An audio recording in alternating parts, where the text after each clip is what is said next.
You're listening to the Chartographers.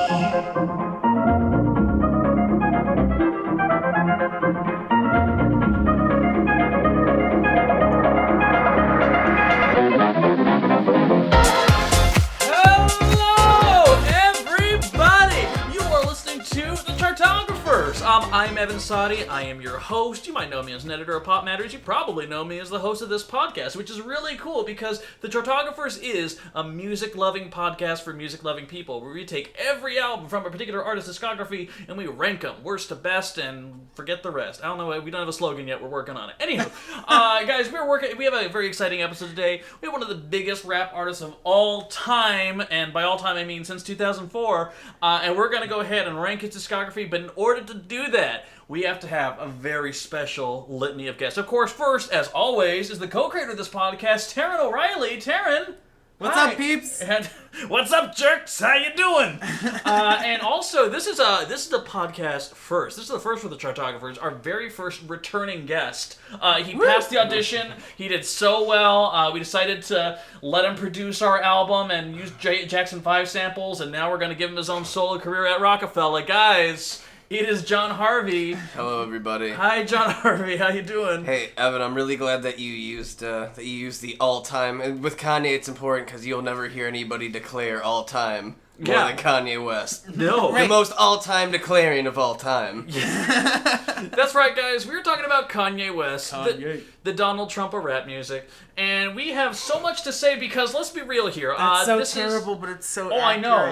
I know. It's kind of like, why? Why is this the thing that's happening? But here's the thing about it, guys, is that in a very short amount of time, he has become one of the most influential voices and one of the most influential leaders of what rap music can and should be. He's redefined the definition multiple times over, and whether or not you love him or find him absolutely insufferable, and really it's one of the two, he is still inarguably an influential figure, which is why we are going down the rabbit hole today. So for guys who are listening for the first time, yes, as mentioned before, we are going to rank every album from worst to best, but before we do that, we need to first talk about what precisely we're ranking, because for Kanye West, there's a couple qualifiers. First off, there's his 7, as we like to say, core albums. There is, of course, 2004's The College Dropout, 2005's Late Registration, 2007's Graduation, 2008's Detour from the sound he had previously, 808s and Heartbreak, 2010's My Beautiful Dark Twisted Fantasy, 2013's Yeezus, and 2016's The Life of Pablo, which apparently is still in progress. That's the current estimate. As of today. But here's the thing. Literally this morning. I think last night, before we declared this, Life of Pablo is now one song longer. Yeah, I know. St. Pablo Jesus was released. Christ. Yes. So coinciding with the announcement of his tour, which is just, we're going to get into that there. But there are a couple qualifiers you need to throw out there, because Kanye has a very interesting discography. For those collectors there, no, we're not counting Late Orchestrations, this orchestral kind of live album he did following Late Registration, where he did a lot of his songs with the string section. We're not counting that, because that's kind of a covers album, kind of a live album. We don't care, or VH1 Storytellers for that matter. But we run into two qualifiers. One, I think we can pretty much not count towards this. Back in 2012, he did a compilation called Cruel Summer.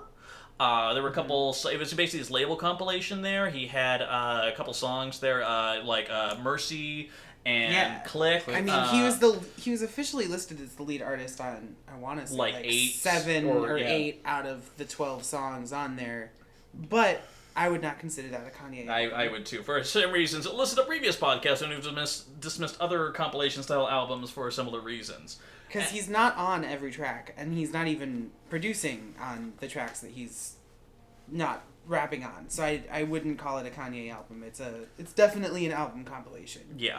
And then the other one, and this is actually a very contentious one here. After My Beautiful Dark Twisted Fantasy, in 2011, he put out a kind of a parallel album with Jay-Z called Watch the Throne. Parallel album? Well, I mean, I guess collaboration album, but here's the thing. Collaboration album. Yeah, Jay-Z, for those who aren't in the know, Jay-Z kind of likes doing the whole, hey, let's do best of both worlds, combine stuff together here thing.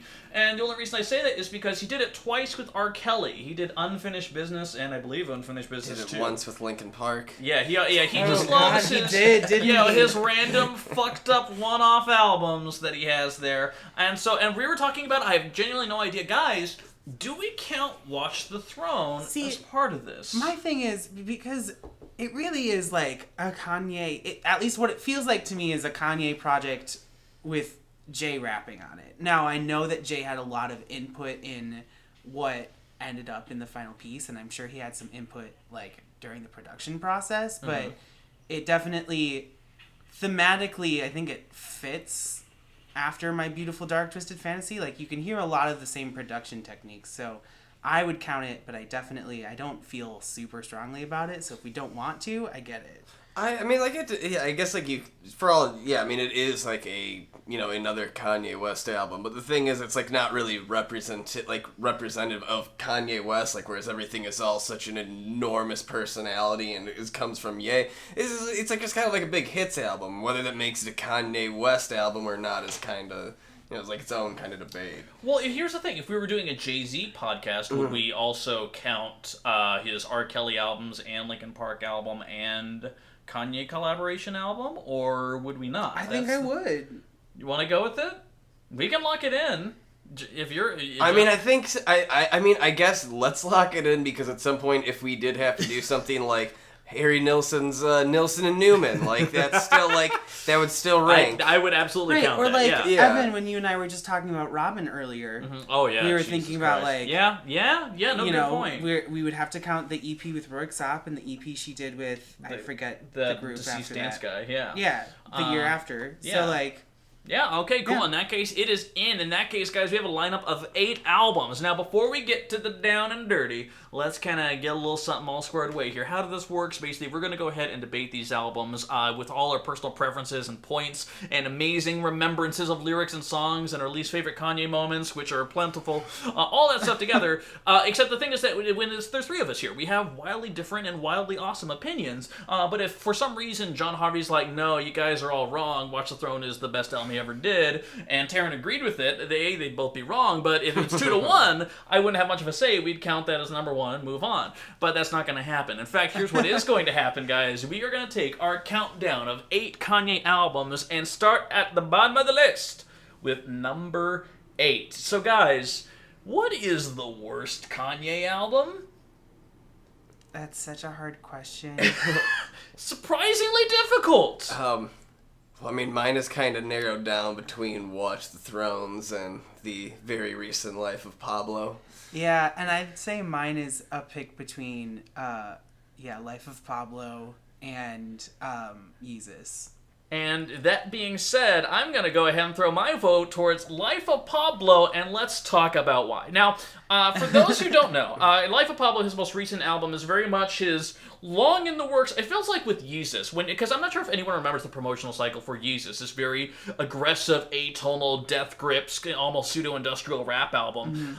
There was like a lot of rumors, like, is it coming out or is it not coming out? He wasn't really doing singles. He was doing projections across buildings all over the city. Rick Rubin was brought in to like finish the drums like a week before it had to be pressed to CD. Like, this whole fucking thing happened here. And with Life of Pablo, there was this chaotic period where no one knew if the album was coming out. Songs are appearing, songs are leaving. Sia's on the album. Oh, wait, she's not anymore, but the song is remaining. Oh, he's going to do a fashion show, and people are going to try and rip the shitty audio from a fashion show. I think what bugged me most about the whole release of Life of Pablo that still kind of remains salty is how much of that release had nothing to do with the music itself. Yes. And I think that's why, like, I still have yet to kind of get that taste out there. It's like, it was so much of it wasn't about the actual music. Like, even down to, like, the really awesome, notebook that had everybody's names written on it. Again, still, like, I mean, like, kind of closer than most things, but then it became about the fashion show and the breakdowns and the SNL performance. And whoever guesses the name of my album called TLOP, you get a free pair of Yeezys, which is something he actually did. Right, or how he changed the name of the album very publicly, It's gonna be like called Swish. 7 times. Not 7. It was at least 4, though. Yeah, there was a shit There were ton. 4 different titles. It started off as So Help Me God. Then it was... I would have gone with So Help Me God, by the way. That's a pretty great title. Then it went into Swish. Swish. And then it was like #waves. I think it was just waves. It was You just wavy waves. dude, Kanye. Or was it all pop? It was all caps. Waves. Yeah, I think it was all caps waves. Waves. And then it was the life of St. Paul. Yeah, and so, yeah, by the way, Picasso's dead. I don't know if you know that. But yeah, so, and essentially what we had to do here is that we talk, and here's the thing, what are we now? We're 10 minutes into the podcast, and we spent more time talking about the build-up to the album than any of the songs on the album itself, and there's a reason for that, I feel. A lot of critics, and by the way, let's just get one thing out of the thing that's going to piss me off, and a lot of people are going to agree with me, hopefully, is that Kanye is one of those rare artists, because he's broken so many barriers in terms of the musical landscape. He's kind of a genius until proven otherwise. And you see that in a lot of critical response, a lot of fan responses too, where his albums come out like, God, he's just such a genius. But a lot of people can't really divorce themselves from thinking of the album critically. And even when Life of Pablo came out, like Pitchfork, threw out a 9.0. Oh, it's another disjointed, messy masterpiece. Like, what? No. A 9.0? No. Have you listened to this album? There are good songs on it. Yeah. There are moments I really enjoy on I actually would have preferred the track listing of Waves when it was again, like what makes this album so much about it. Anyway, yeah, I would have preferred the track listing for Waves where you cut it down to about 10 songs. Because there's a lot of actually very, very good songs on here. Yeah. But then there's actually probably some of the dullest of his career. And some of I think the worst and also just some of the sloppiest songs he's ever done. I mean, like, Feedback, the beat for Feedback makes me want to actually, like, cut my ears out and never listen to anything again. That's weird. That's Let's that's get one that of as the a ones quote. Fans out there, take what Taran just said, turn it into a bumper sticker. I don't. Put that on our website. It's like every time I hear it, the like, I don't know. It's like so draining. It like actually hurts my. That one I can kind of deal with. I think it's like I'm not a big fan of highlights or lowlights. Father Fair. Stretch My Hands is part 2 is just Panda, so Right. it's like not even that. Panda, Stretch 1 has the Father Stretch My has the bleached infamous bleached asshole. Oh my god! Yeah. And which makes me so angry because actually Father Stretch My Hands Part 1 is I think one of the best songs on there, and then it has that stupid fucking line, and I'm enjoying the song. Musically, it's really good, and the production is good, and I think the chorus is pretty solid, and then it's like. He talks about getting bleach on his t-shirt from this model's bleached asshole, and it just looking like an asshole. I look like an and asshole. then I just skip the song. I think what bugs me more about It makes me so mad. What bugs me more about the bleached asshole line, I mean, actually more than that line itself, is the part after it when he goes, I don't even want to talk about it. And I'm like, okay, so you just spent all this time, you spent about 30 seconds rapping about this bleached asshole. Like, you've had weeks to sit on this and decide that you didn't want to talk about it. Right. Find something better to talk about. And the thing is that he, sabotages himself lyrically so often that album. Famous does one thing that really pisses me off, aside from his line about Taylor Swift would still probably have sex with me, which is just like, listen, some people have already been like, no, he's just playing with the audience. I'm like, it's still a stupid line, regardless of whether he's doing that or not. But then he also has that thing where the production agrees with him, the sample, because they made that bitch famous. God damn! I'm like, don't give yourself a goddamn. You've not earned your own self-imposed goddamn on that song. I don't know if that's Kanye. I think that's a sample. Who did the production on that one? I can't remember, but there's a I think it's like either The Game or someone like that. But no, there's definitely they're doing hype for him. Yeah, but it's all at the same time it's just like giving yourself your own hype lines. Like, oh damn, that's like you can't don't do it with some bullshit like that. Yeah. Now that being said, there are some good songs on here. 30 Hours would actually be, I think, one of his greatest masterpieces had he not decided to lazily take a call at the end of the song, which is just so stupid and indulgent and a waste of everyone's time. Well, but even before he takes the call, though, I mean, he actually wrote a rap for the first 2.5 minutes, and then for the other 2.5 minutes, he's freestyling, and there's literally a section at 3 minutes in where he just goes literally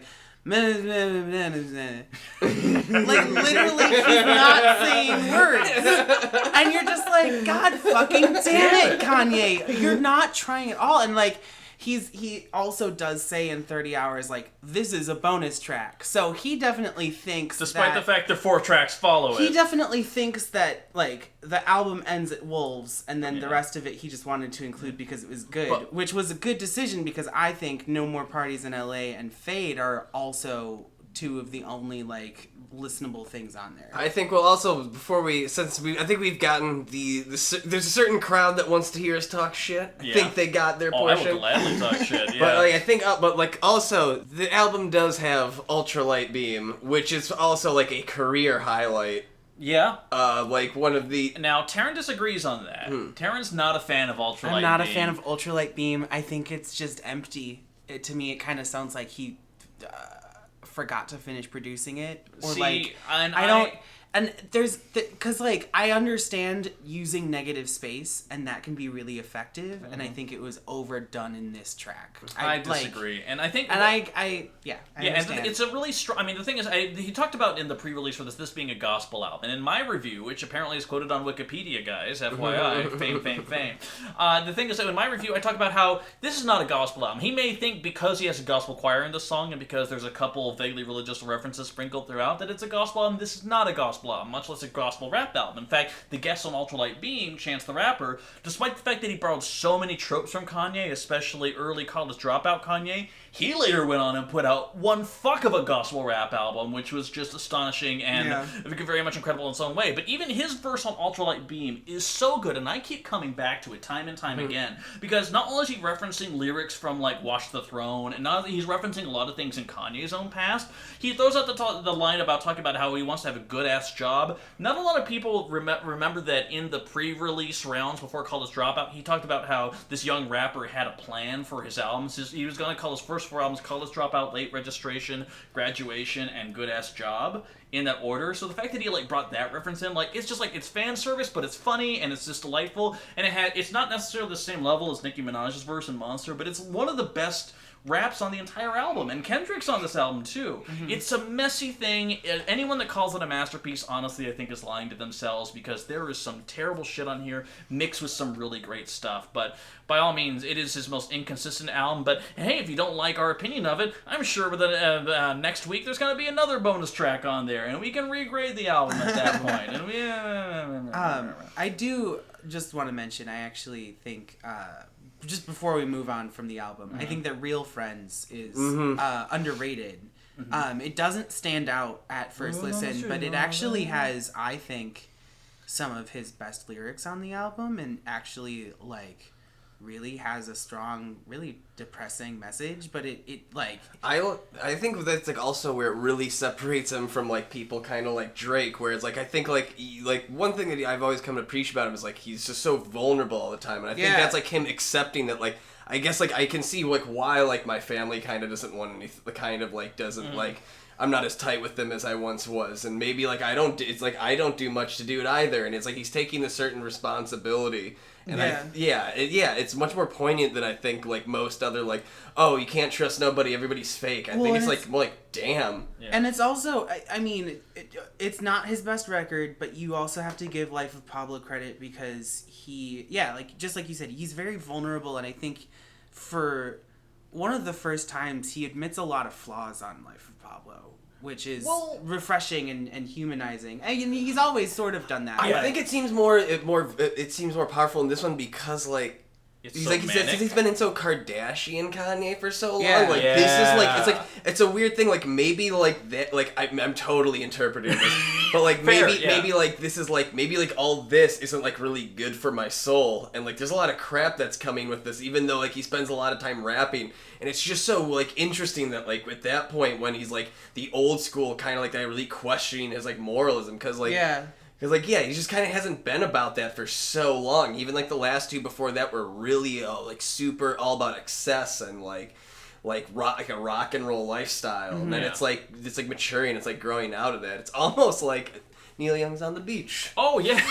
This is Kanye's Neil Young album. When you read it down to it, let's be real. My two last things before we bury this real quick. The one line I really hated when he talks about, did Yeezy just jump over Jumpman? Like, listen, just because you said, did I jump over the song Jumpman by Drake and Future, saying that you did doesn't mean you did it.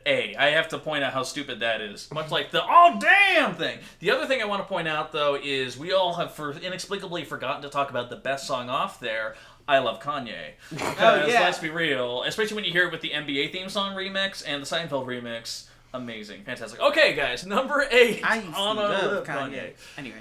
So that was number 8, Life of Pablo. Now, I think we just got a little preview of kind of where it's going to be going. Watch the Throne and 808s and Heartbreak. I kind of want to jump into 808s and Heartbreaks a little bit because... Neither of us said that. No, yeah. What? No, I No, I thought you said 808s and Heartbreaks. I said neither. My apologies. After this, it gets weird though, because I think also what's interesting about Kanye is that like what I may find my most enjoyable albums, I may not find objectively his most influential albums. Yeah, well, Right. that's actually, it's interesting. I've been feeling that a ton as we've been just doing this podcast. Various artists, that's just true across the board. When you start looking at them more as a critic, you're like, oh, but this one was so influential. It accomplishes a lot, Right. even though I don't like it the best. Yeah, but at the same time, there's a little dictum that I kind of use as a critic too, where there's a lot of things you can talk about. Oh, this was influential for the time, but truly iconic music has a way of either defining the era that it's from,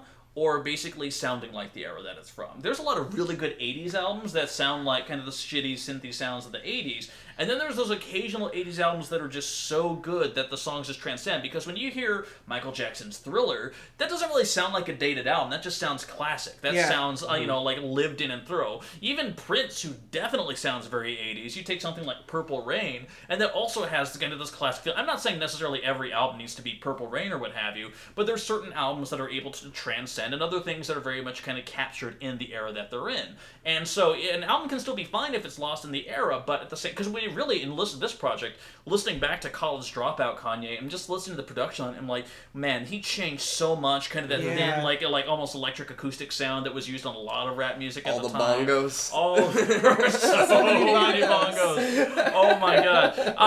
The whole reason I want to point out that one person that we had in a previous podcast, Bryce Ezel, he has argued many a time with me that I don't want to misquote him too much, but one of his favorite Kanye albums is 808s and Heartbreak. And that is one where I feel like that is kind of a time lock thing right there, where in 2008, 2009, we're of course following post T-Pain era, where everyone's using fucking auto-tune for every goddamn thing. For Rappa Turnt Sanga, T-Pain, 2006. That was the name of a T-Pain album, Rappa Turnt Singa. Sanga. Side note, by the way, where's Parappa? Yeah, by the way, where's Parappa the Rappa? I thought he was going to have a gritty comeback right now. Hit the mixtape circuit, take down Fitty. Come on, we knew it was going to happen. But and therefore I feel like it became so predominant and so dominated the landscape, the fucking auto-tune, that not only in 2009 did Jay-Z release an album a song called Death of Auto-Tune, which didn't really do all that well. But then also in 2008, Kanye put out 808s and Heartbreak, where basically, okay, let me take this gimmick that's being used in a lot of these commercial rap songs, let me find kind of the soul behind it. Let me find the soul in it. And if we're doing a breakup album, let me go ahead and use it as a way to distance myself, to make myself sound robotic and try and find the heat in there. When I was just talking about what the albums I find enjoyable versus what I find the most influential, 808s, not one of my favorite Kanye's. There's a few tracks I go back to a lot, but as a whole, it's not one of my favorites. But it's arguably maybe the most impactful rap record maybe ever, in a certain sense, at least for like what's defined the trends for like the last 10 years. If you look at rap pre-808s and post-808s, there is a huge shift. I think it really helped define, and I think it really helped influence where it was going.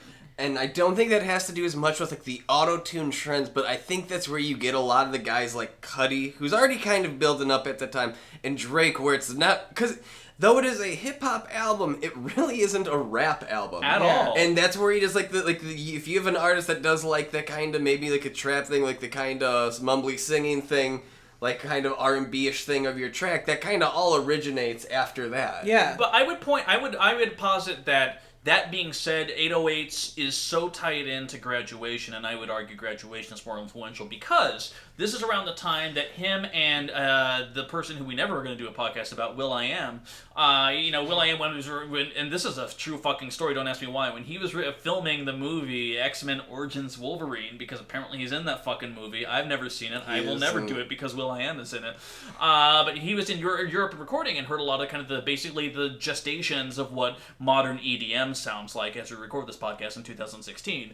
And that's kind of what Kanye did too, where like he was like, and a lot of people were just like, oh, he's moving away from samples. I hear he's going to be moving towards synths, which is exactly what he did. But also, like, even though, like, Graduation did have a #1 in the form of Stronger, it was really more the fact that he was bringing in a lot of different... I mean, what kind of fucking rap album sounds like Here's that? the thing. Graduation may be the most quantifiably or like measurable. It's like a measurable amount of influence. Like when you think about it, because at the time, like he had a public dispute with 50 Cent. Oh god, I want to talk about this so much. About whose album would do better, who would get the better sales, and I think he bet something like $50 million or like. No, wasn't it? No, even better than that. They would quit the music industry. No, and that was actually 50 Cent, because at the time, they were, and for the record, they were buddies. They talked about it like, they were talking about how they were gonna, fight with music, basically, because before Late Registration came out, he wanted to go ahead and, before Graduation came out, he actually played 50 Cent, like, hey, you need to hear my album, you need to hear what this sounds like, and it's like, what's your favorite song? And 50 said, Can't Tell Me Nothing, and then Kanye's like, great, next single. That's what he wanted to put out right at the time. But then this is also around the time that Fitty was putting out his third album too, and Fitty, by the way, was outselling Kanye to an absurd degree. He had In Da Club, his debut album, The Massacre, which sold literally like 8 million copies, like an absurd amount. And then he had that was his first one. Then The Massacre was the second one, which had Candy Shop and other things on there, which sold also an absurd millions, way more than Kanye. So he wanted to be like, I'm going to quit the rap industry if Kanye outsells me, since they had the same release date. And guess what the fuck happened when Graduation and Curtis came out? Kanye outsold him by a sizable amount. And it's not necessarily because Kanye as an artist was progressing, while 50 Cent, being kind of the gangster pop person, which really he was doing more of the same again and again and again, including a song I'd like to point out from there, a single called I Get Money, where he talked about getting money. And I'm not saying that the level of braggadocio by Kanye is any better, but at least it's intrinsically more interesting than like, oh, you're a badass, you get money, cool. There's only like so many levels you can go on there. With Graduation, there's a little bit more. Wow, guys, we gotta find a tangent. I completely forgot. Well, you're right. It's because those two tie in together, and it's at that point like. Yeah. What I was gonna say though is that Graduation is hugely influential. It's like often cited as a lot of people's like introduction to like modern Kanye. Mm-hmm. Like obviously, College Dropout, Late Registration were very successful, but I think they were successful like in certain places, and I feel like Graduation was just like everyone bought that. I think that's also like the victory lap of that whole trilogy. Yeah, though. totally. Yeah, exactly. It's the victory lap. What I respect with it is that like, and again, like it's so weird going like back in the sword now, but like I think like if you wonder why Kanye West fans will defend him to the grave, I think it's a lot of it has to do with around that time. There's like not an artist. You'd be hard pressed to find somebody that gets you as inspired as early Kanye West. Like he was, and by the time he did that, he'd made it. Like he those first albums were successful. He had already won 2 Grammys. He had already won like several Grammys at this point. He's one of the most Grammy nominated artists of all time. Mm-hmm. And so Still no album of the year. Yeah, and so he did that, and so it's like now like a lot of the lyrics of that is kind of like, look, I did this, you can do this too. And like it was kind of very different from like everybody rapping about killing each other, just making money and like the same stuff. It was like, it seems like maybe like very common now with people like Chance the Rapper, but back then, like, holy shit, you have this guy that's like, he was like the champion of the people at that point. Yeah, or is it the line he has in College Dropout, the first rapper with a Benz and a backpack? Which is a fantastic line, which perfectly illustrates his place in the industry of, being a gangster but also backpack underground rapper at the same time, having those kinds of credentials, playing that line. And honestly, that's why 808s and Heartbreak is so fascinating, because you're right, that is a trilogy, and 808s and Heartbreak is a hard right turn. He kind of uses the same toolbox as Graduation, but in a completely different way. Yeah. It's almost a synth pop album more than it is. And it's also a moody synth pop album too. I don't know if you even need to say almost. Yeah, it's totally a synth pop album. I mean, all of the vocals on it are processed, except for like, interestingly, Mr. Hudson's vocals on Paranoid are completely untouched. What? Yeah, Paranoid, one of the highlights. Yeah, totally. Oh yeah. Oh god, I love Paranoid. I think we all like. I totally missed it at the time, but then. like a year ago, I listened to 808s and Heartbreak again, and I was like, what is this song? Because Paranoid, really interestingly, the synths on it and the way that it probably even the drum production and the way that the vocoder is applied to the vocals totally reminds me of like 5 or 6 K-pop songs from the next year.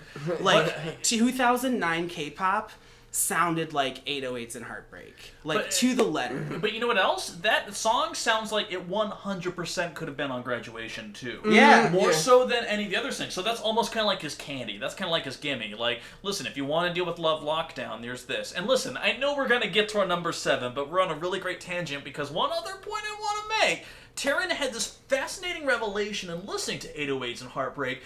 And it's a simple thing. It's a purely sonic thing about a headphones album versus a stereo album. I think 808s and Heartbreak, I listened to it just this week. I listened to it on headphones, and I was like, it sounded kind of sloppy to me. It sounded because very... it's just like beats and the auto-tune. It's very and almost like jarring. Yeah. Lots of like harsh blips in the vocal lines, Harsh where blips, they like slid between two notes. Uh-huh. They didn't smooth any of that out. But then when you put it on a speaker system, on a stereo, it sort of like, I don't know if it's the fuzz of the speakers kind of like smooths out the edges, or even if it's the fuzz of the production, just sounds better with like also the way air he to treats breathe in. the way he treats his 808 bass is also fucking ridiculous too. Like the way it's like how compressed it is. Like it could also probably without good speakers could sound horrible. Right. Yeah. And so I think maybe it's like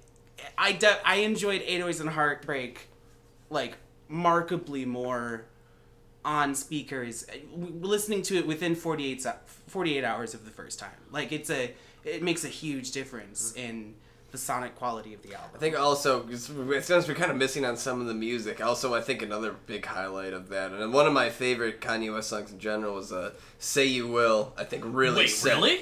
You guys don't like that one? No. That's one of the Oh, wow, that I think I don't like most of that album. No, sir, I no, don't sir, listen to two most of bags that full, album. sir. I listen to that one and I listen to Paranoid and occasionally Love Lockdown. Yeah. Yeah. Love Lockdown, even if I don't go to it a lot, I really respect it as a pop single.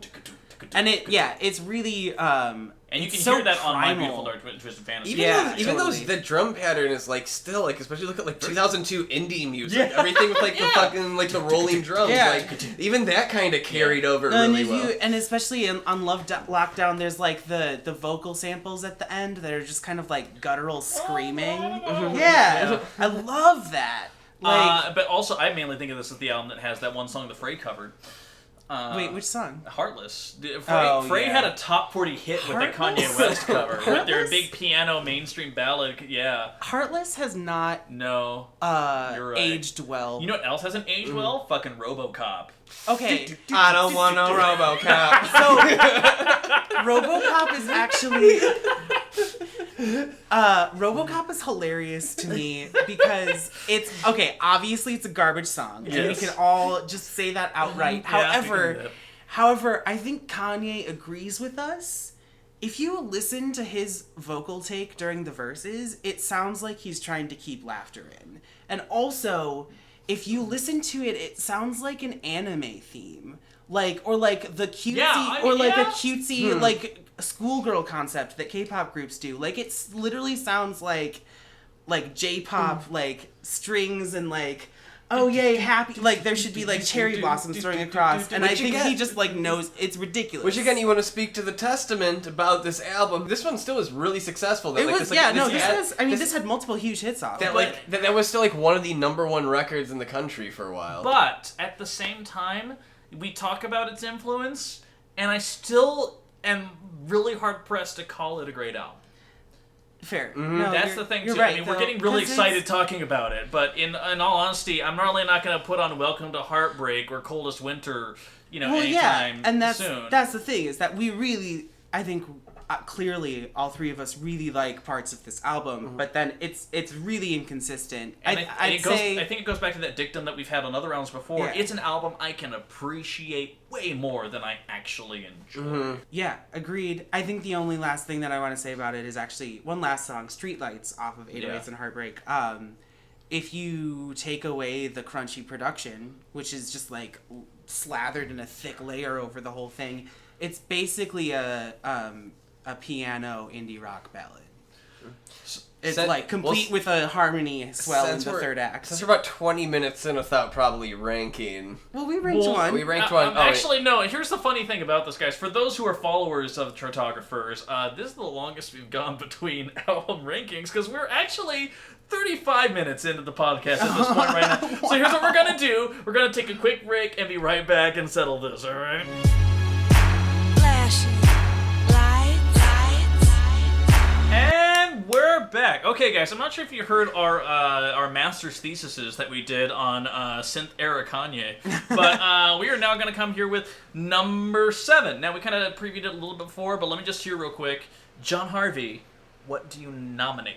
I'm going to number go 7? with Watch the Throne. Okay, we need to talk about Watch the Throne a little bit there. Now, that one is, it's fascinating because, aside from, I mean, it opens with No Church in the Wild, and here's the thing, it's a lot of people talk about how this, and even in the lyrics itself for Otis, they talk about this as luxury rap, and that's really what it is. Like, it's decadent, it's goofy, it's over the top, which is, I think, exactly what it needs to be. It is not like a lasting album, it's not necessarily like a heartbreaking, powerful, like change your life kind of album, but it is just really, really fun. Otis is really, really fun. Yeah. But then you get into, I mean, of course, N-Words in Paris, and I'm sorry, I'm just going to say that, N-Words in Paris.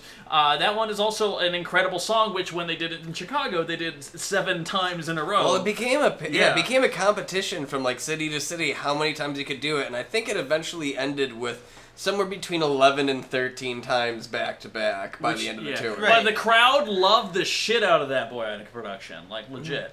I mean, I would. Yeah. I wouldn't care. I mean, like, even, like, when the song came out, it's only a 2-minute, like, well, the only part I listen to is the 2 minutes. I don't care for, like, the closing synth part. Not that it's bad, but, like, all the action is on the bum bum bum bum.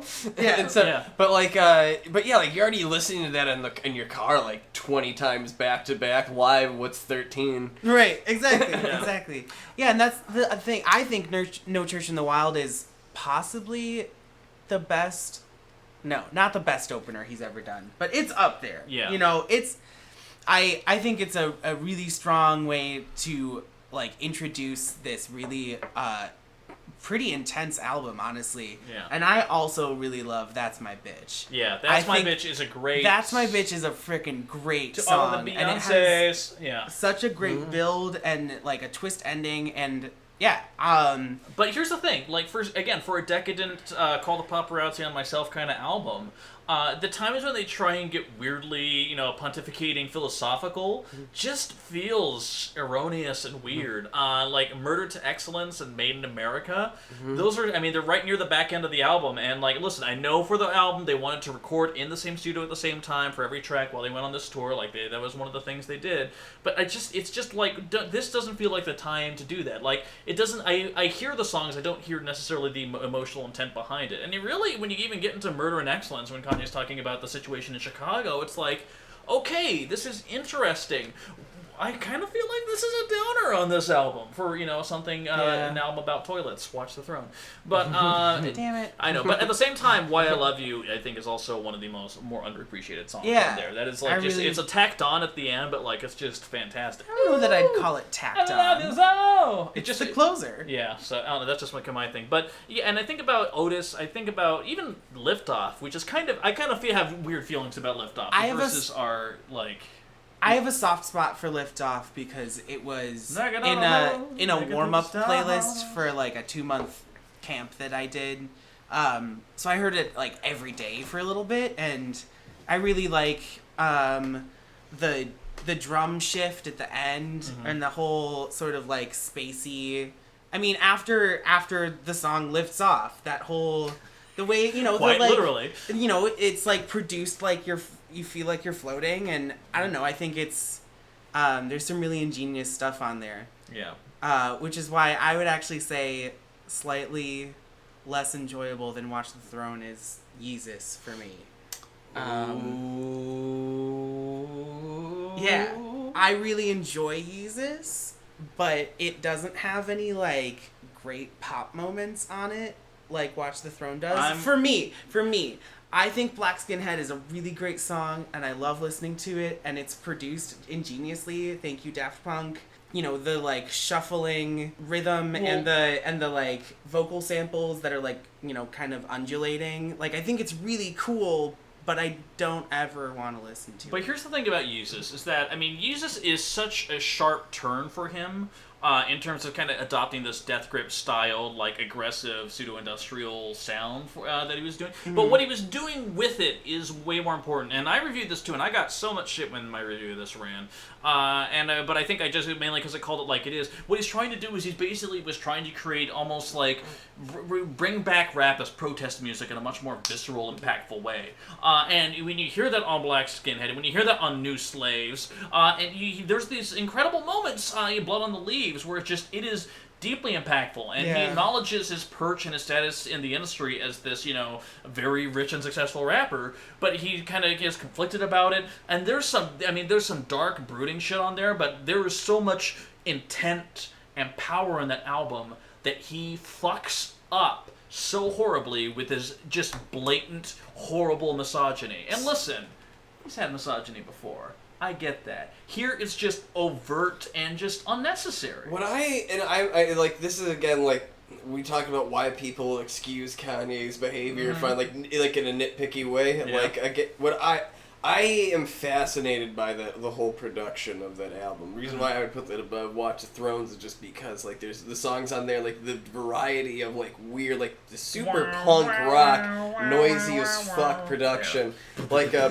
Like I know this is probably the most divisive Kanye West song of all time, but my favorite is probably On Sight. With that weird fucking Daft Punk, like fucking, like how do you choose to open up an album with the weirdest, gnarliest, grossest synthesizer to get into like this whole crux of just fucking like, the thing is like why I excuse like some of the misogyny, like the last time you were able to excuse that from a critical standpoint, was that like that album is almost more impressionistic. I mean, he wants you to say like, oh, it's real, but no, it's all like fucking like character. It's almost like it's like this. If you want to be almost as like this a play, like the way like how like fucking like it's like almost archetypical. Like every time he tries like talking about like coming from a certain point. Yeah. And I gotta disagree highly on that, because I think that if it is as a character, and I can see a lot of people making for the argument for that, it is a poorly construed character. It is sometimes barely distinguishable as a character. I don't disagree with that. I'm just saying. Right, and there's a lot of people that will then just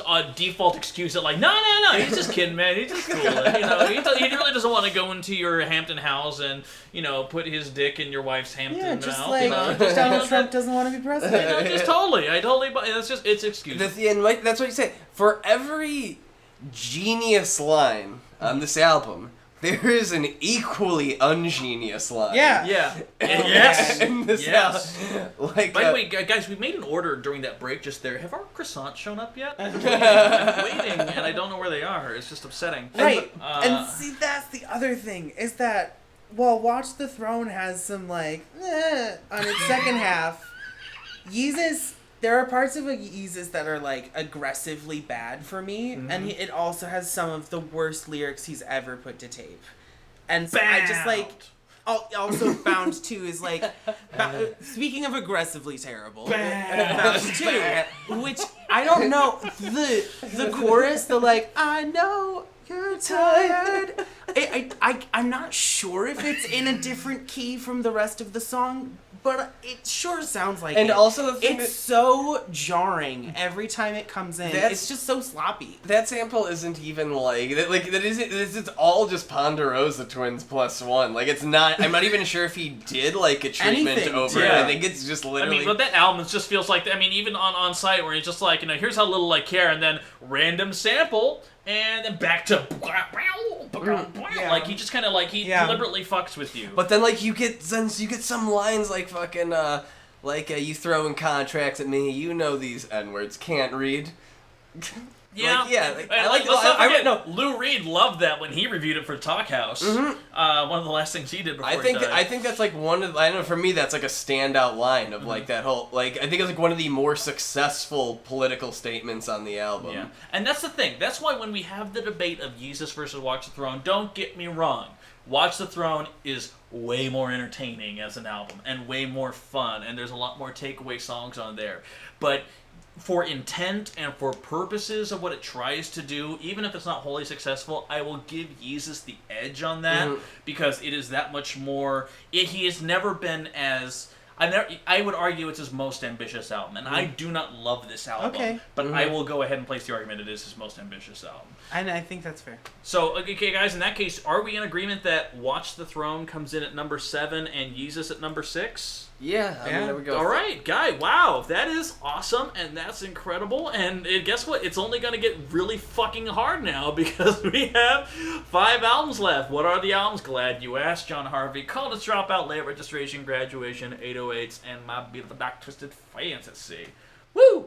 Number 5. Taran.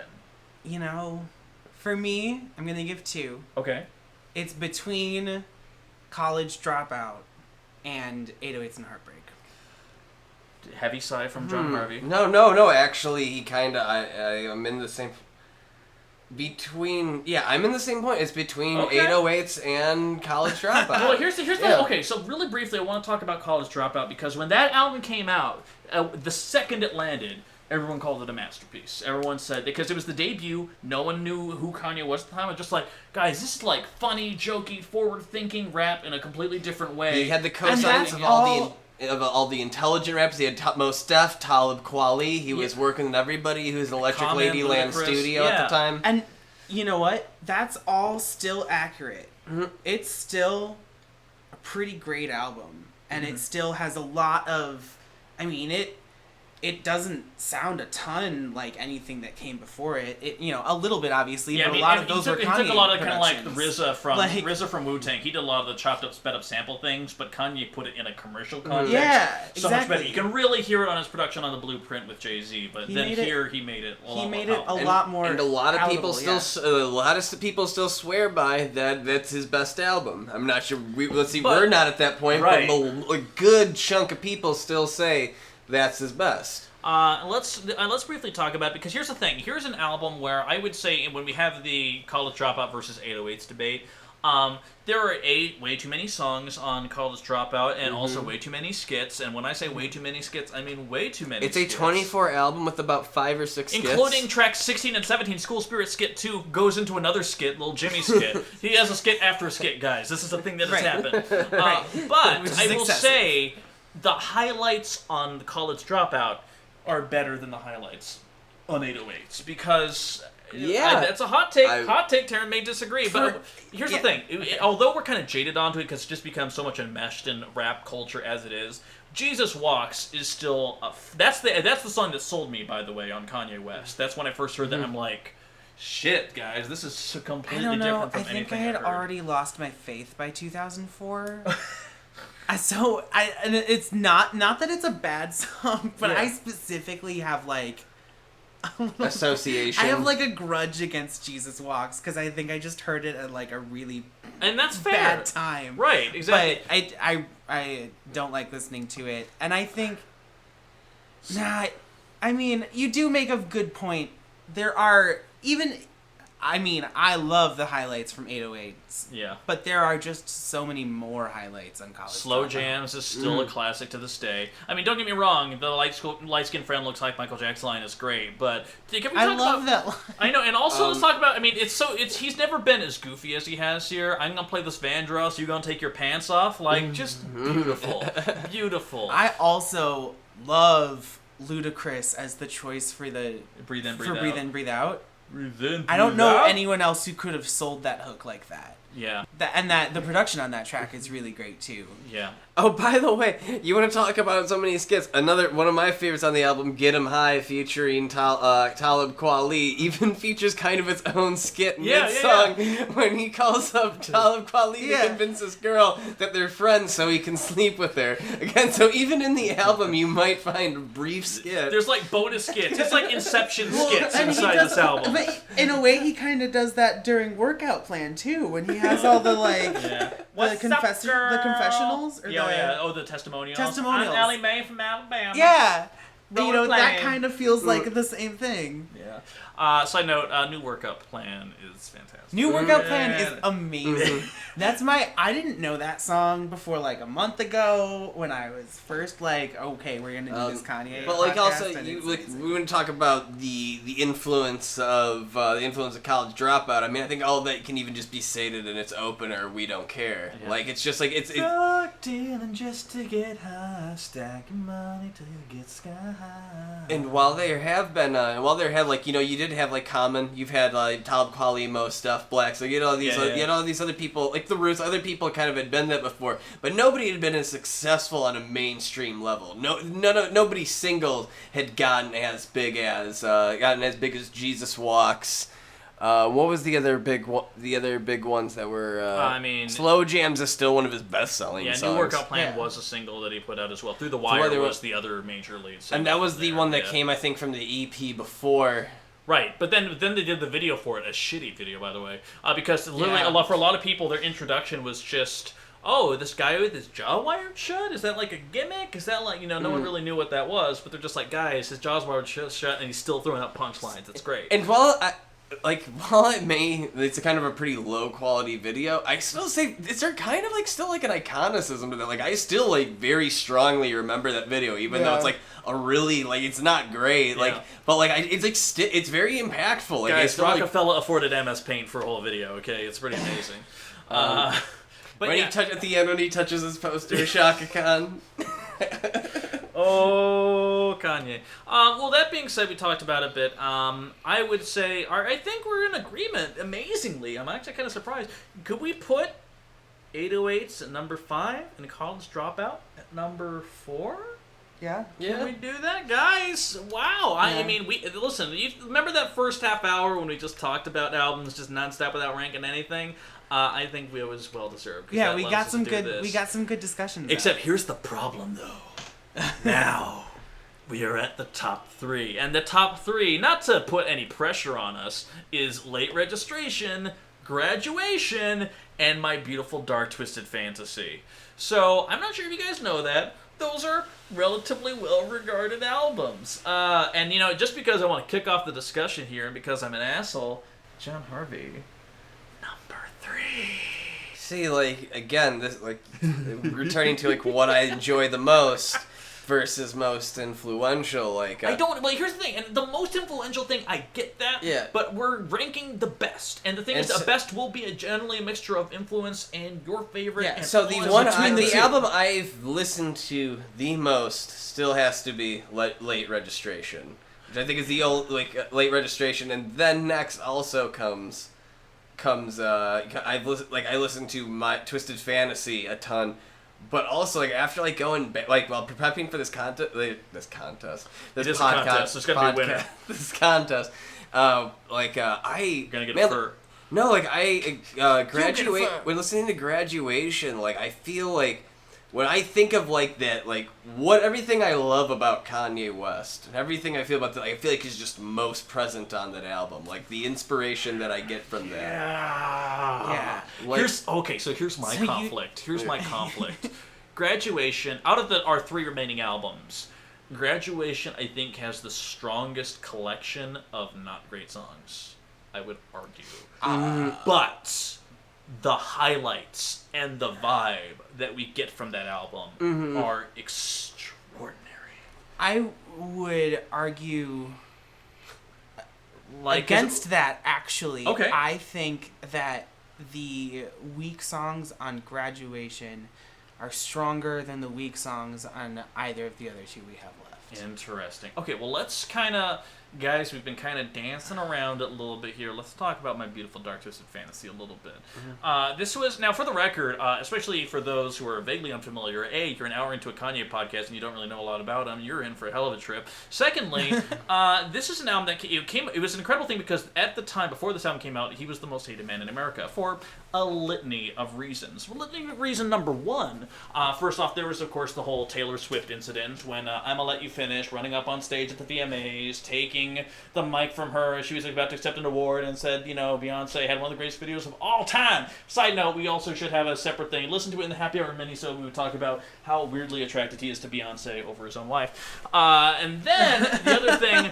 But the other thing is that then, of course, this is also after George Bush doesn't care about black people. This is after a whole litany of comments that, he was just kind of very politicized, very maligned. Even President Obama was caught on recorded audio calling him a jackass after the Taylor Swift incident. He was a hated man. And then he did, I think it was a VMAs or MTV Movie Awards performance of Runaway. And also, I think it's really, really, really important to mention that, we've already have covered 808s, but one of the lead themes of that, one of the lead themes of 808s was the death of his mother, Donda West, one of the most important characters in his entire life. You just see all these songs, how much is just dedicated to him. She was his manager, and then also the separation. He finally broke up with his long-term on and off girlfriend that he'd been dating before college dropout. And so at that point, there's Kanye West post Donda West is a different person. You can almost you can measure when he got to.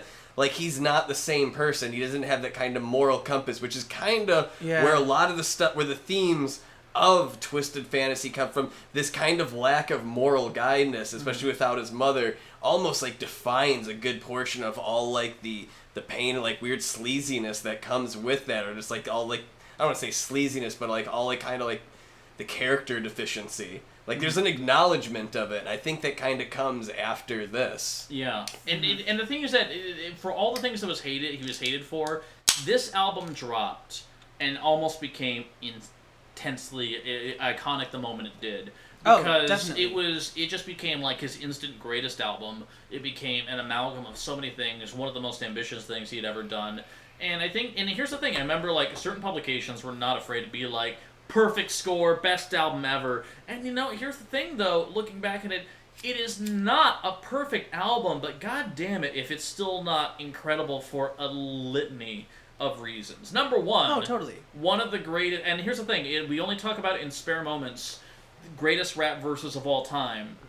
Nicki Minaj on Monster is one of the greatest rap verses, literally, of all time. Certainly one of the most iconic. Yeah. So, made pretty much, that's jump-started her career. Not that she wasn't, didn't have sex before, she wasn't up and coming already, but right off the mixtape circuit, her and the album dropped 2 weeks before her album, Pink Friday, came out.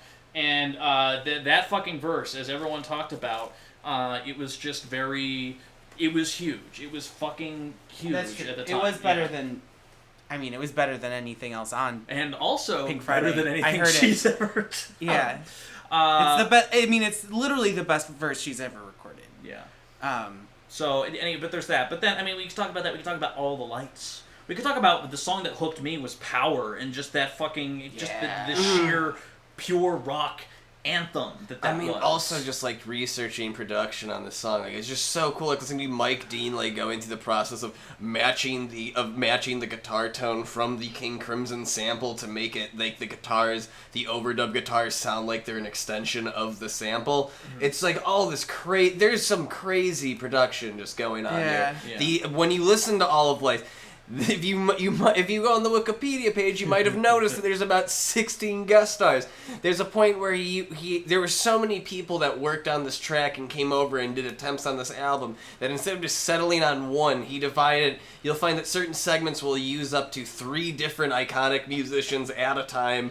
Yeah. Here's John he does that. Piano, he does that on All of the Lights, especially. I think there is 12 guest vocalists or something featuring that. Elton John intro by Elton John. Yeah. Intro by Elton John, and obviously Rihanna sings on it, but then it has a rap verse by Fergie, it has a bridge by Kid Cudi, and then it has a section where it's I want to say it's Alicia Keys and Ellie Jackson or LaRue and Can I tangent real Yeah. quick Yes, about that? please, So please, have you please. noticed that like when you talk about how Fergie's on there, Kanye West does kind of have this tendency to buy like low budget people of like more famous people at the time. Like if you think about like kind of like I don't get why unless he couldn't get Rihanna to finish like the time when he had that thing. Like, that's assumption. But like why he gets Fergie to do that to basically sing like Rihanna. She's kind of like budget Rihanna. For that point. Unemployment line, And then like he has credit Designer on card line. Life of Pablo is just kind of budget Future. God. Fuck yeah, Designer. I'm trying to think he kind of gets like budget artists like or like Pusha T. Yeah. Is kind of like Well, from Clips, yeah. yeah. I mean, right, but like he could have gotten someone more interesting for Runaway. And Yeah, there are instead some he people got that Pusha love T. his verse on Yeah, Runaway, by I'm- the way. really? which is I think weird. it's Oh my god, I think it was like Coke Machine Glower talking about like his he'd talk about his wristwatch line was like the line of the young century, and I'm like, did you hear that? But like It's on the same album as the Monsterverse. I Shut know, up. exactly. But I mean, and then you think about that. You think about, and I still they're so appalled. I'm not, and Devil in a New Dress are songs I'm not in love Yeah, with. no. But Here, I will say Devil because I gotta defend this, and there's a subreddit of hip hop heads will back me up on this one. I think That's the worst. that Devil in a New Dress is one of the best songs of his whole career, and I will stand on that. Wow. I love that song. I am mad because Mike Dean.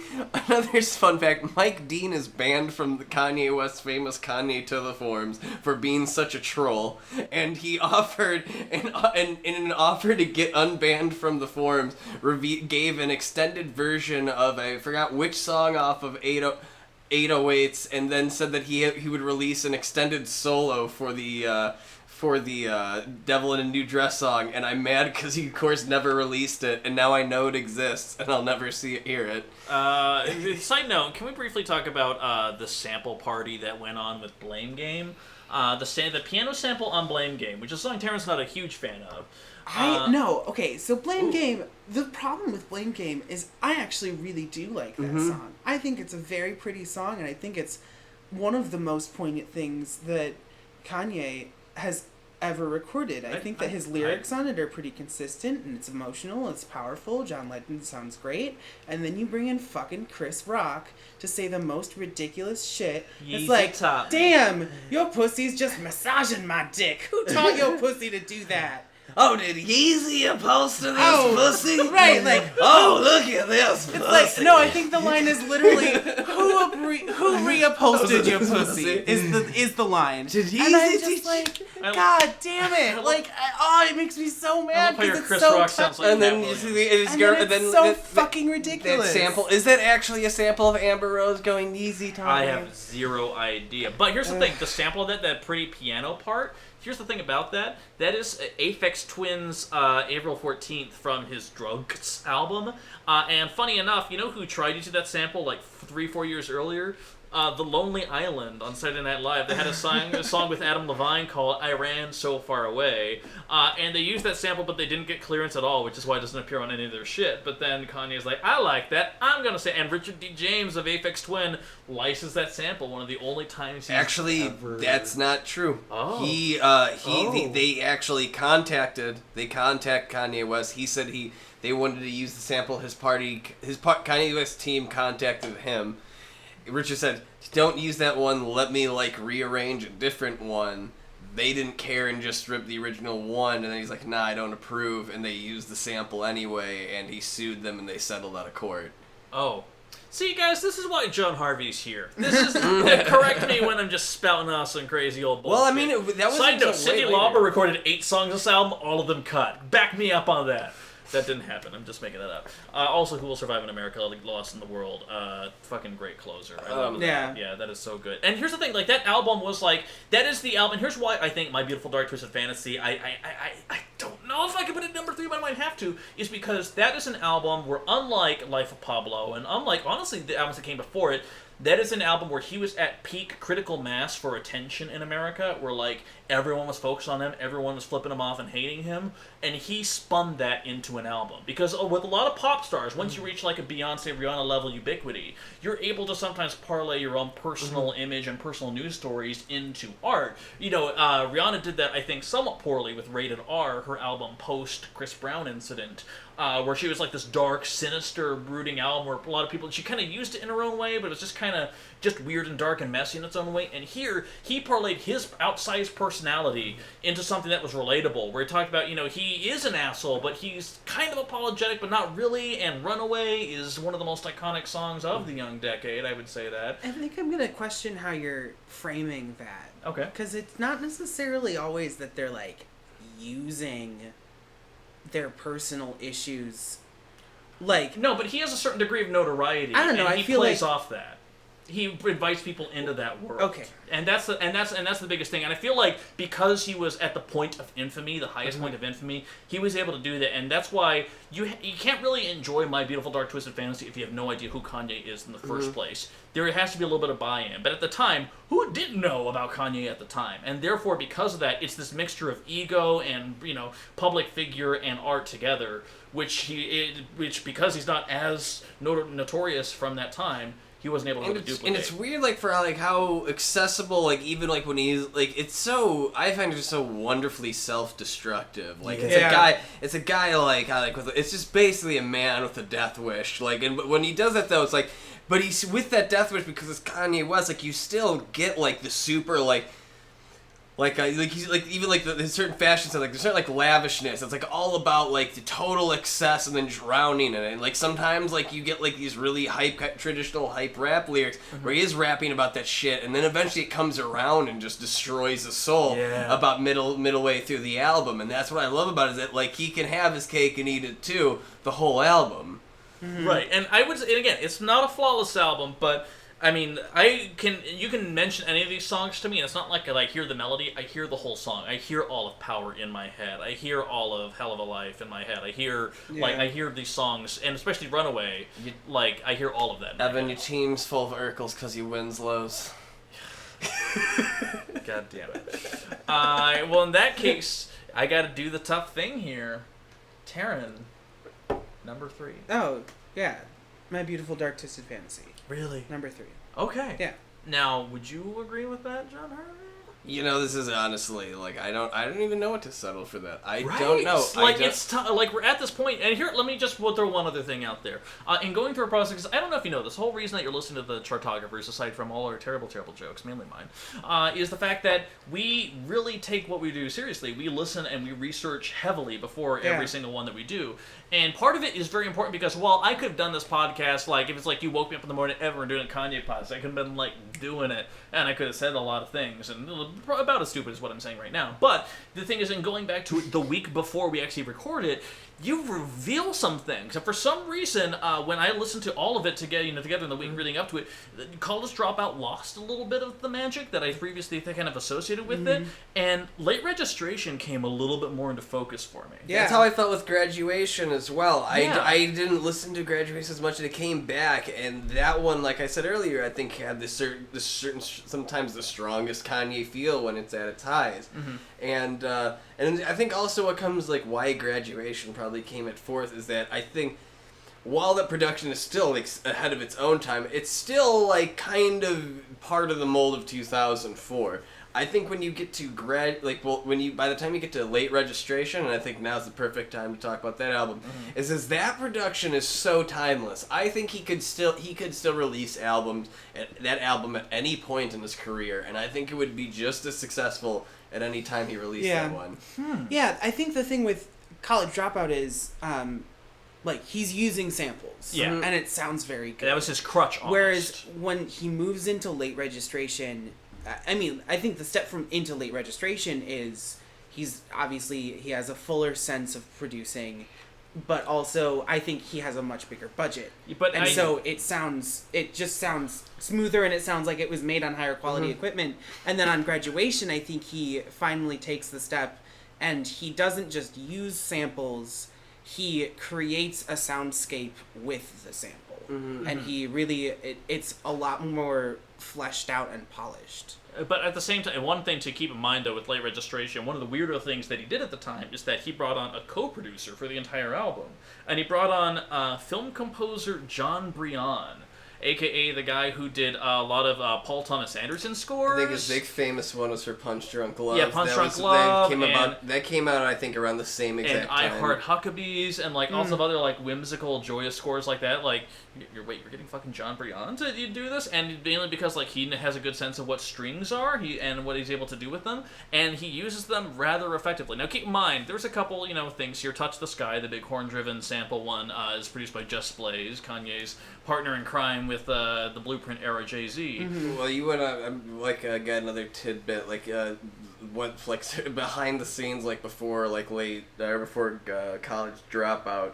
The thing was, you want to say, Wise Production kind of seems for that time. Certain people in the industry referred to him as, oh, you can't get Just Blaze, then you get Kanye West. And I think that's where Late Registration, you want to talk about him growing, he stopped being the go-to, not Just Blaze, and then became, Kanye West. This is, incomparable beats. Yeah. Nobody else can make something like this. Yeah. Yeah, and the thing is that it's still it's very much the dark inverse of College Dropout. And College Dropout had a lot of different moods and themes. It was still, for the most part, kind of an optimistic album, still kind of a goofy and playful album. And here he very much explores kind of the darker side of that.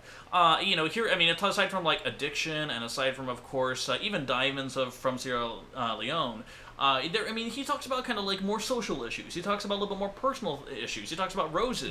Talks about visiting his mother in the hospital. I think Roses, is also one of my favorite Kanye West songs of his whole career too. I think it's just such a powerful song when he does it. That one, that was one where it was this last time through. I was going. I don't know that I love the production on that one, but I think again it's some of the best lyrics he's ever written. I've used that song to also show people that when they think he's just a total asshole and raps that dumb shit, you show him Roses. Yeah. That's a really good way to change people's perceptions of him. Yeah, and keep in mind, there's still some shitty lyrics on here. A lot of Heard Him Say is kind of conspiracy theorist, kind of okay, I get it. I don't know.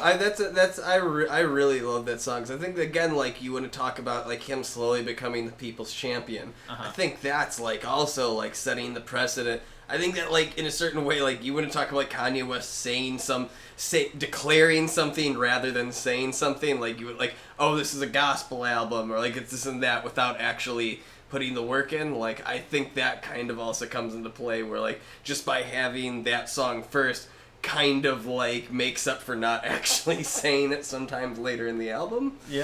Yeah, I can buy that. Also, Gold Diggers on this album, for those who don't know. And then, of course, Drive Slow, which has a really nice slow down part, which is a tribute to the late DJ Screw, who very much took tracks and then did slow down RPM versions of them later. I love Drive Slow. Yeah, that might be one of the best things on here. Exactly. Bring Me Down with Brandy, I'm less a fan of. But yeah, this is an album that, especially that back end, surprises me late. I actually wound up enjoying a lot more on my other listen, and Gone has always been a favorite. Oh, dude, Late is I know I've said favorite a lot, but Late, when we get to the end, I will say is one of my favorite Kanye West songs ever. Always has been. Even though it's pretty simple, it's still back to his sample stuff. I don't know, that one is yeah. But then, that and Gone, it's so solid. But then, Celebration I'm not as big a fan of. But really, I'm a big fan of Celebration. Yeah, Celebration. Yeah. Really, that was really stuck out to me as a big highlight on this one. Especially the way the synths blend with the horns on there. I think I love that. I think that's a really strong example of when Jon Byron's composition blends perfectly with it. And what I actually love about Jon Brion, whatever, I'm not sure. I only used him Jon Brion. Jon Brion. So that's how. Jon Brion. No, but okay. What I love about his compositions in that album is that, and I think what really makes it stronger than because other rappers have had an orchestra just play over stuff. It's not the newest concept at the time, but what I think makes it work so incredibly well is how it's arranged samples. All the little compositions are basically little samples that work in with his own thing. To the extent that I thought that they were samples. Yeah. I just assumed that they were all samples still on this record. And like I think that's what separates it from most albums that like typically get like an orchestra instead of it just being like, oh, let's like make it sound like That's what more elevates it, for classical. sure. Like no, it's like it's now an instrument. It's not like it's like it's now more like a piece of it rather than just to brighten it up. Yeah. Yeah. That's I know. So guys, this puts us in a bind. This puts us in a tough bind because do either of you have a nomination for number 3? Do you have a problem putting My Beautiful Dark Twisted Fantasy there? Here's the thing. Normally, and this is such a terrible and weird thing to say, it's like, I think I would if it wasn't up against these two albums. Like, Right. I think if we, totally. did the thing in a different order and somehow, like, Graduation or Late Restrictions lower, I would have been like, how can it not be? But since we're up against these two, yeah, I definitely did not see this coming, Yeah. but I feel weirdly okay with putting it at number 3. It has some really long weak tracks. I think that's its biggest issue. It's not just that it has some weaker songs on it. It's that those weaker songs Go are 7 on minutes and long. Mm-hmm. And that's like 3 of them are.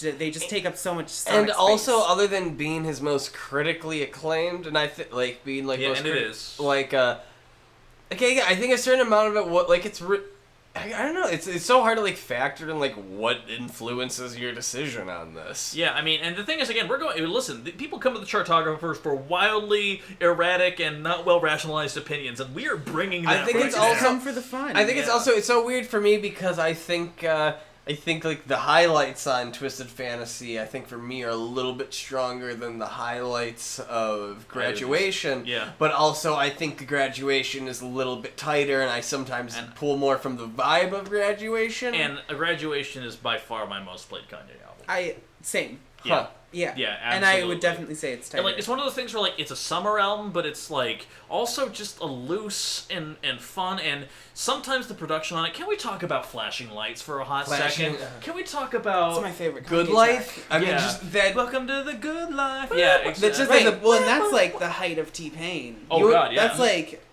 one of the and you best want to things say he's ever been on. predict I know like Prediction Kanye wise? always wants to say that he was like MJ, like he went like in the ludicrous declarations he's made, but like I think he's a little bit more like he does have a certain Prince quality to him, whereas I think like he recognized trends before they came a little bit before a little bit before they came and set them a little bit better. Like he said what set the this might be just a dumb thought that we've had after talking about Kanye for 80 minutes, but Graduation, and he just touched on a little bit, because we joked about how Life of Pablo is his Neil Young album, how 808s is his Tears for Fears album.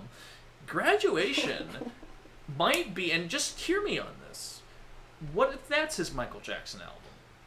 Like, kind of this pure pop escapist fantasy, but with some darker undertones. It's like a big pure pop satis- moment. Yeah, like, and it's... I would almost go with that, because here's the thing. We talk about how Stronger was, of course, the big #1 single off it, and Good Life was also pretty good. But you hear about Champion, the kind of the joyous uplift, the rising synths on that. You hear about even the Glory. Like, there was just such a... Or Good Morning, I think. Yeah. Remember earlier when I was going to say that No Church in the Wild was his best opener? Yeah. I was wrong. It's Good Morning. Yeah. Now, here's the only demerit I'm going to throw out there. The bad songs on here are bad, especially right in the middle. First off, when the album came out in 2007, a few weeks before, 2 weeks before it actually officially came out, it did leak. But then he's like, you know what, guys? I'm going to course correct this by throwing on a new song onto there. So threw onto the track list a little song called Barry Bonds featuring Lil Wayne. Take another hit, Barry Bonds. So, Barry Bonds was actually one where, when I listened to it, because when I first heard the album in 2007, I thought it was crap. Really? Wait, really? But when I listened to it, the song or the album? Oh no, the song, Barry Okay. Bonds. Okay, I thought you heard you say album. I was just like, whoa, yeah. Barry No. Bonds also, if you check out most places, is probably one of the most universally disliked songs. Yeah. But But I think it's because of Wheezy. I think Lil Wayne ruins it. I think that Kanye's verse and the production that It's he fine gives enough. it. The production's fine enough, and that's so. There are two problems with Barry Bonds. Wayne's verse is terrible, absolutely terrible, and it doesn't go anywhere. It like has the like hints of going somewhere when that organ comes in, and there's like the big horn part. And I think that instead of having a Wayne verse, he should have taken that production and had like a launched it. second half Yeah. of the song, and he just didn't do that. I'm a big fan of the hook.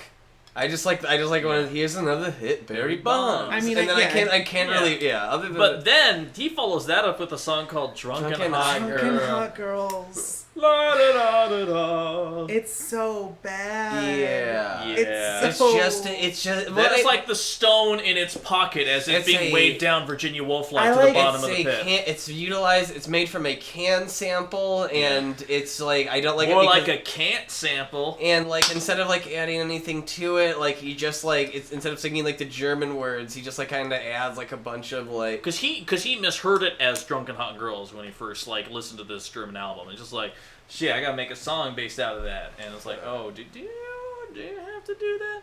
But then you have Homecoming, you have a whole bunch of other. Big Brother. Glory. I actually like Big Brother because that's very much you have to be in the know a little bit. But Yeah, no, I think it's touching. I love Glory. Like you want to talk Glory. about like Oh my songs that God. like give you like Yeah, that's the thing is that I think he has. I mean, he's always had like big, fun gospel moments.